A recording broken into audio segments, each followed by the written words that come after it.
Welcome back to American horror story coven. तो 10 episodes तक की समाप्ति में हमने देखा था कि फाइनली काली विचेस और गोरी विचेस एक हो गई हैं, क्योंकि विच हंटर का खतरा जितना गोरी विचेस को था उतनी सफ़ेद विचेस को भी था। संतरे बालों वाली बुढ़िया ने मिस्टी को नई सुप्रीम घोषित कर दिया है, लेकिन जब तक फियोना जिंदा है वो किसी और को सुप्रीम तो बनने देगी नहीं।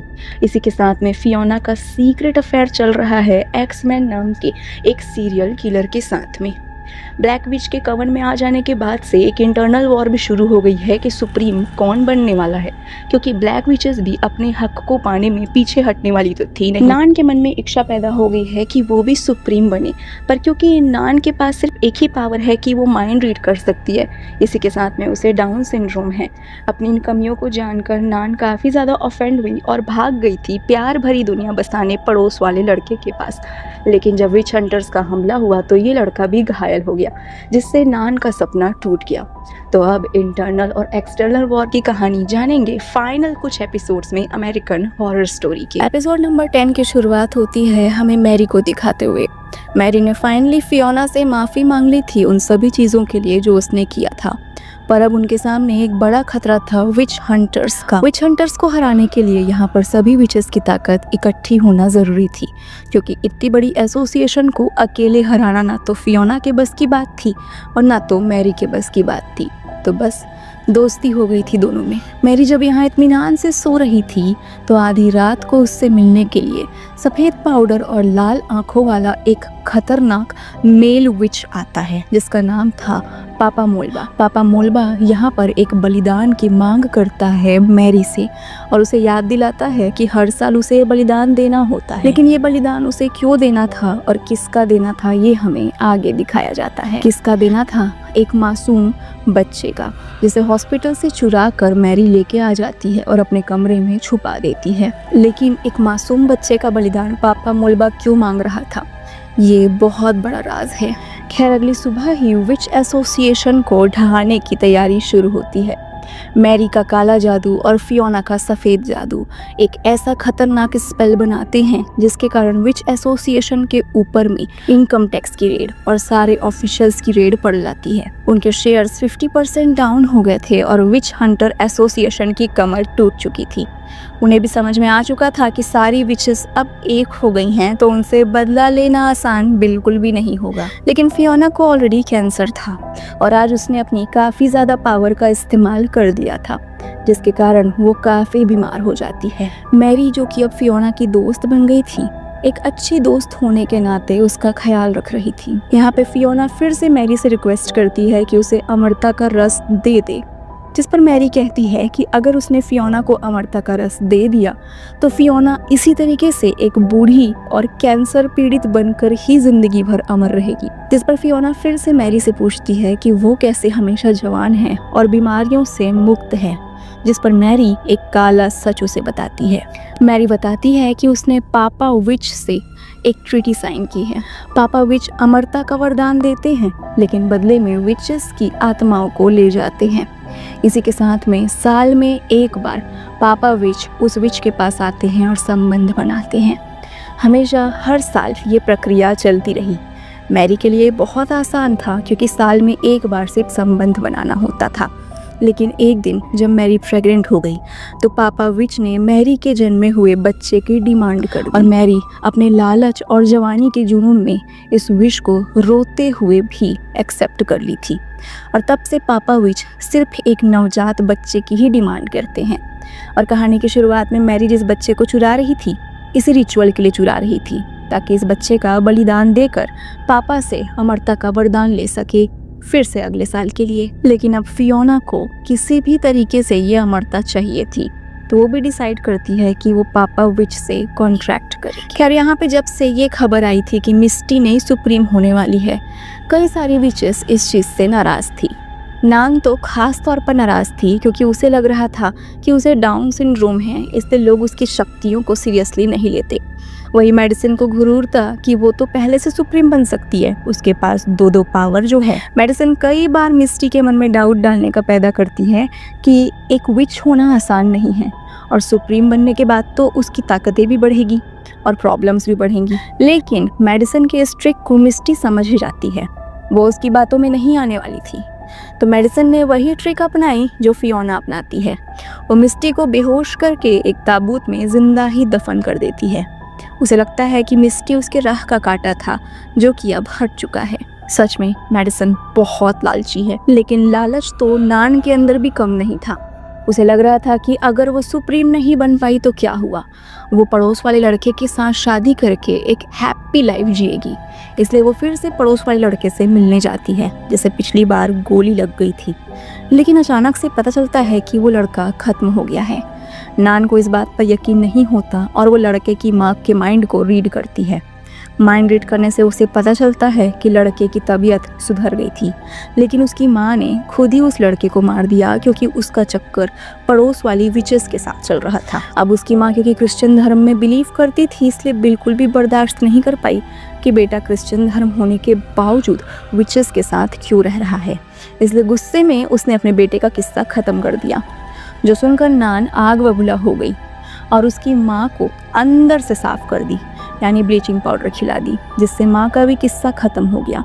और हमें पता चलता है कि नान के अंदर ना सिर्फ माइंड रीड करने की ताकत थी, बल्कि माइंड को कंट्रोल करने की भी ताकत थी और टेलीकिनेसिस की पावर भी आ गई थी। यानी नान भी काफ़ी पावरफुल विच होती जा रही थी, जिस पर किसी की भी नज़र नहीं थी। उस रात को फियोना पापा विच का आह्वान करती है। पापा विच आ भी जाते हैं और फियोना से उसकी मांग पूछते हैं। फियोना अमरता का वरदान मांगती है और साथ में मांगती है कि वो कभी भी बीमार ना हो।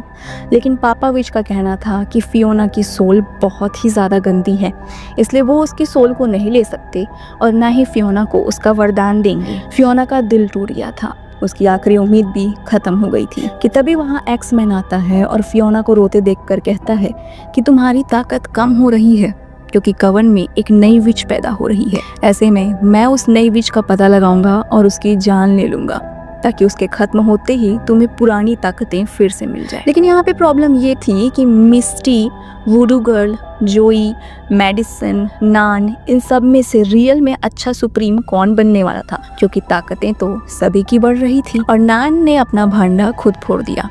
उसे किसी बच्चे की रोने की आवाज़ आ रही थी। ऐसे में वो अलमारी को खोलती है और उसे एपिसोड की शुरुआत में चुराया हुआ काला बच्चा मिल जाता है। यहाँ पे मैरी काफ़ी नाराज़ होती है और नान को कहती है कि ये मेरा बच्चा है, लेकिन नान कहती है तुम झूठ कह रही हो, मुझे पता है कि तुम इसे बलि देने को लाई हो। अब यहाँ पे उसने अपना भांडा खुद फोड़ दिया था कि वो माइंड रीड कर सकती है, माइंड को कंट्रोल भी कर देती है और साथ में उसके पास टेलीकिनेसिस की पावर है।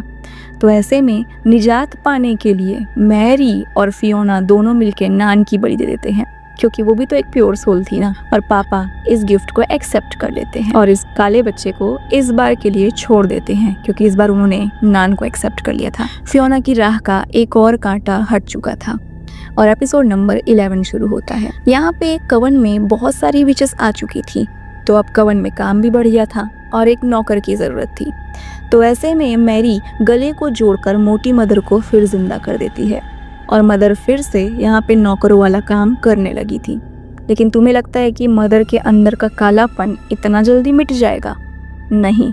जब किसी की नज़र उस पर नहीं रहती थी तो फिर से वो अपने पर्सनल कमरे में ब्लैक स्लेव्स को तड़पा तड़पा कर मारती थी, क्योंकि वो अपने इस काम को टाइम पास मानती थी। आज कवन में नान का फ्यूनरल अटेंड कराया जाता है।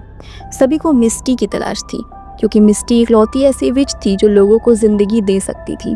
लेकिन किसी को भी नहीं पता था कि मिस्टी कहाँ है, और मेडिसन थोड़ी बताएगी कि उसने मिस्टी को बेहोश करके फ्यूनरल वाले होम में ही दफना दिया है। पर नान की मौत काफ़ी अजीब कंडीशन में हुई थी, तो जोई अपने काले जादू से पता लगा लेती है कि मैरी और फियोना ने मिलकर नान को मारा है, क्योंकि उन्हें अपने रास्ते के कांटे को हटाना था। यहाँ पे कॉर्नेलिया ने भी अपने आई ट्रांसप्लांट करवा लिया था।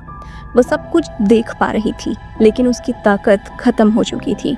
इसी के साथ में वो भी बहुत ज़्यादा उदास थी, क्योंकि कवन पे लगातार हमला हो रहा था। विचेस लगातार गायब हो रही थी या तो मरती जा रही थी। उसका खुद का पति गद्दार निकला और उसके ऊपर चीट भी कर रहा था। और यहाँ पे हंटर एसोसिएशन का भी लगातार हमला हो रहा है। वो खुद को एक फेलियर मान रही थी और उसकी आंखें आने के बाद से उसकी पावर जो उसे मिली थी, जो सामानों को छूकर कुछ भी पता लगा सकती थी, वो भी खत्म हो गई थी। ऐसे में डेस्परेशन में वो अपनी आंखें फिर से फोड़ लेती है ताकि उसे उसकी पावर फिर मिल जाए। और आंखें फूटते ही उसकी देवी आंखें फिर से आ जाती है। फिर से वो सामानों को छूकर चीजें पता लगा ले रही थी। अब क्योंकि पिछली बार विच हंटर्स के शेयर काफी गिर चुके थे और उनके एसोसिएशन की हालत खराब हो गई थी, तो वो एक ट्रीटी साइन करने के लिए विचेस से मिलते हैं। फियोना और मैरी विच हंटर्स से मीटिंग करने जाती हैं, जहाँ पे विच हंटर्स उन्हें 100 साल के लिए आज़ादी देते हैं। लेकिन इतने सस्ते में तो मैरी और फियोना नहीं मारने वाले थे, और फियोना तो एक्समैन को भी लेके आई थी। तो एक्समैन इन सारे हंटर्स को ख़त्म कर देता है और ये बोलता है कि तुम कौन होते हो विचेस को आज़ाद करने वाले। अब विच हंटर्स का भी खतरा ख़त्म हो चुका था और आज फियोना और मैरी जम के पार्टी करते हैं। लेकिन मैरी की ये खुशी मदर बर्दाश्त नहीं कर पा रही थी। आखिर मदर, जिसे काले लोगों से नफरत थी, वो मैरी को इतना खुश कैसे देख पाती। तो उस रात को वो सज़ा डिसाइड करती हैं, क्योंकि ज़िंदगी भर तो कवन में वो नौकर बनकर नहीं रह सकती ना। तो वो मैरी को खूब पिलाती है और जब मैरी पी पी के बेहोश हो जाती है तो वो मैरी के हाथ पैर काट कर उसके पूरी बॉडी के 40 टुकड़े करती है और यहाँ वहाँ फेंक देती है, क्योंकि मैरी अमर थी। अमर लोगों को मारा नहीं जा सकता, तो ऐसे में उन्हें ज़िंदगी भर के लिए ही अलग थलग कर दो या ज़िंदगी भर के लिए गुलाम बना लो। यही ट्रिक तो मैरी ने भी मदर के लिए अपनाई थी ना। तो मैरी को भी सज़ा मिल ही चुकी थी, जिसके बाद मदर कवन से फरार हो जाती है, क्योंकि अब उसे कोई डर नहीं था कि कोई विच उसे पकड़ पाएगी या कोई विच उसे सज़ा दे पाएगी। जिसके बाद वो भाग कर जाती है अपने पुराने घर में, जिसे एक पुरातात्विक स्थल बना दिया गया था, और यहाँ पर वो एक टूरिस्ट गाइड की नौकरी कर लेती है। घर भी मिल गया, जॉब भी मिल गई, और साथ में अपनी इमेज को वो टूरिस्ट के बीच वाइट वॉश करने लगती है कि कैसे वो एक विजनरी औरत थी। पर ये सब खुशी वुडू गर्ल को बर्दाश्त नहीं होती, इसलिए वुडू गर्ल परमानेंटली मदर को वहीं भेज देती है जहाँ से वो आई थी, ज़मीन के अंदर ताबूत में। और इस तरीके से मदर का किस्सा भी यहाँ पे ख़त्म हो जाता है। एपिसोड नंबर 12 की शुरुआत होती है 7 वंडर्स नाम के एक रिचुअल को दिखाते हुए। अगर कभी सुप्रीम की पोजीशन के लिए एक से अधिक विचेस होती थी तो 7 डिफरेंट जादू करके दिखाने होते थे, जिससे डिसाइड होता था कि सुप्रीम कौन होगा। लेकिन इस बीच में विचेस की जान भी जा सकती थी अगर वो किसी रिचुअल को करने में असफल हुई। इधर जब से कार्नेलिया की ताकत वापस आई थी, वो फिर से सामानों को छूकर जान पा रही थी कि किसका काला राज क्या है। सबसे पहले वो मिस्टी के सामानों को छूती है और जानने की कोशिश करती है कि आखिर वो गायब कहाँ हो गई, और उसे दिख जाता है कि मेडिसन ने उसे मार कर दफना दिया है। इसलिए वो पहले जाती है और उस ताबूत को निकालती है जिसमें मिस्टी को जिंदा दफन किया गया था। मिस्टी बाहर आ गई थी और मिस्टी ही होने वाली अगली सुप्रीम थी, जिससे काफ़ी लोग काफ़ी नाखुश थे। जिसके बाद कार्नेलिया अपनी माँ फियोना से मिलने जाती है, क्योंकि फियोना की तबीयत दिन पर दिन खराब होती जा रही थी। यहाँ पे फियोना को टच करते ही कार्नेलिया जान जाती है कि फियोना के इरादे अभी तक नहीं बदले हैं। वो जल्द ही पूरे कवन की हर एक विच को मार देने वाली है, इंक्लूडिंग कार्नेलिया। कार्नेलिया को ये भी नहीं सोचेगी कि ये उसकी बेटी है, क्योंकि उसे सिर्फ सुप्रीम बने रहना है। और एक बार सारी की सारी विचेस ख़त्म हो गई तो कोई नहीं रोक सकता फियोना को लाइफ टाइम सुप्रीम बने रहने से, और उसकी सारी ताकत भी वापस आ जाएगी। कार्नेलिया को जब ये सच्चाई दिखती है कि उसकी माँ लालच में अभी भी अंधी ही पड़ी हुई है और यहाँ तक कि वो अपनी बेटी को भी खत्म करने वाली है, कार्नेलिया के मन से भी अपने माँ के लिए सारा प्यार खत्म हो जाता है। इस समय उसकी माँ फियोना का सबसे वफादार था एक्समैन। तो कार्नेलिया सबसे पहले एक्समैन के पास जाती है और उसे बताती है कि उसकी माँ कितनी लालची है और वो एक्समैन का सिर्फ यूज़ कर रही है ताकि वो सभी विचेस को मार पाए। एक्समैन की भी आंखें खुल जाती है कि फियोना सिर्फ और सिर्फ उसका इस्तेमाल कर रही है, ना कि उससे प्यार करती है। तो गुस्से में वो फियोना को ख़त्म कर देता है, जिसके बाद वो विचेस को भी मारने आता है। पर विचेस की शक्तियों के सामने एक्समैन कहाँ टिकने वाला था। बेचारा फिर से वही मौत मरता है जैसा पहले मरा था, विचेस के हाथों। और अब क्योंकि यहाँ पर सुप्रीम के बहुत सारे कंटेंडर हो गए थे, मिस्टी, जोई, नान तो पहले ही ख़त्म हो गई थी, लेकिन मेडिसन, तो अब होएगा 7 वंडर्स टेस्ट, ताकि पता चल सके कि असली सुप्रीम कौन है। और अब शुरू होता है इस सीज़न का फाइनल एपिसोड। सबसे पहला टेस्ट होता है टेलीकिनेसिस का, जिसमें एक सामान को अपने तरफ खींचना था। इस टेस्ट को सभी विचेस पास कर लेती हैं। जिसके बाद आता है अगला टेस्ट, जिसमें माइंड कंट्रोल करना था। ये राउंड काफ़ी अच्छा जा रहा था, लेकिन मेडिसन अपना मैड और डर्टी गेम खेलना शुरू कर देती है। उसका मुकाबला हो रहा था जोई के साथ। तो ज़बरदस्ती जोई को हर्ट करने के लिए उसके अंदर का एनिमल जाग जाता है और वो काइल के माइंड के कंट्रोल करके उससे अपने जूते चटवाने लगती है। ये देखकर जोई काफ़ी ज़्यादा गुस्सा होती है और वो काइल को ये करने से रोकती है, यानी वो भी माइंड कंट्रोल कर सकती थी, जिससे मेडिसन को काफ़ी गुस्सा आता है। थर्ड टेस्ट होता है जिसमें एक टाइम लूप में जाकर वहाँ से वापस आना था। अब ये टेस्ट काफ़ी खतरनाक होने वाला था। इस लूप में सबसे पहले वुडू गर्ल जाती है, जो टाइम लूप में फंसी हुई थी एक ऐसी ज़िंदगी में जहां वो नौकरों की ज़िंदगी जी रही थी। लेकिन जल्दी वो इस भ्रम को तोड़कर बाहर आ जाती है, जिसके बाद जोई भी बाहर आ जाती है और मेडिसन भी। लेकिन मिस्टी इस लूप से बाहर नहीं आ पाती। मिस्टी एक लूप में फंसी थी जहां उसे स्कूल में एक मेंढक का पोस्टमार्टम करना था। बार बार वो उस मेंढक को काटती थी, लेकिन अपनी शक्तियों से मेंढक को जिंदा कर देती थी, जिसके बाद टीचर फिर से उसे उस मेंढक का पोस्टमार्टम करने बोलता और मिस्टी फिर से उस मेंढक को जिंदा कर देती। वो इस लूप में काफ़ी लंबे समय तक फंसी रहती है, जिससे ऑब्वियसली वो कॉन्टेस्ट तो हार जाती है, लेकिन समय की सीमा बढ़ने के कारण मिस्टी का पूरा शरीर राख हो जाता है और वो हमेशा के लिए मर जाती है, यानी एक कंटेंडर मर चुका था। अब यहाँ पर चौथा टेस्ट शुरू होता है। चौथा टेस्ट था ट्रांसम्यूटेशन, यानी एक जगह से गायब होकर वापस उस जगह में आ जाना, जिस गेम को तीनों लड़कियां काफ़ी इंजॉय करती हैं, मेडिसन, वुडू गर्ल और इसी के साथ में जोई। लेकिन मेडिसन फिर अपना डर्टी गेम खेलती है। वो इस गेम के बहाने जोई को कीलों के बीच फेंक देती है, जिससे वो पेट के आर पार होने के कारण वहाँ पर वो समाप्त हो जाती है। जोई की मौत देखकर सारी विचेस काफ़ी सैड हो जाती हैं और शुरू होता है अगला टेस्ट, जिस अगले टेस्ट में मरे हुए को जिंदा करके दिखाना था। तो सभी को टास्क दिया जाता है कि वो जोई को जिंदा करके दिखाएं। वुडू गर्ल जोई को जिंदा करने में नाकामयाब रहती है, जिसके कारण वो कॉन्टेस्ट से बाहर हो जाती है। मेडिसन को खुद पर बहुत घमंड होता है क्योंकि अब वो एक इकलौती कंटेंडर बची थी, इसलिए वो कहती है कि अगर वो जोई को जिंदा भी कर लेती है तो भी सुप्रीम वही बनेगी। जिस पर ऑरेंज बालों वाली बुढ़िया और हेडमास्टर कार्नेलिया का कहना था कि अगर जोई जिंदा होती है तो वो भी सुप्रीम के कंटेंडर में रहेगी, क्योंकि उसे मारा गया है, वो मरी नहीं थी। जिससे ऑब्वियसली मेडिसन बहुत नाखुश होती है और वो जोई को जिंदा नहीं करती, पर हाँ, उसे अपनी शक्ति को डिस्प्ले करना था कि वो मरे लोगों को जिंदा कर सकती है। तो वो एक मक्खी को मारकर उसे जिंदा कर देती है।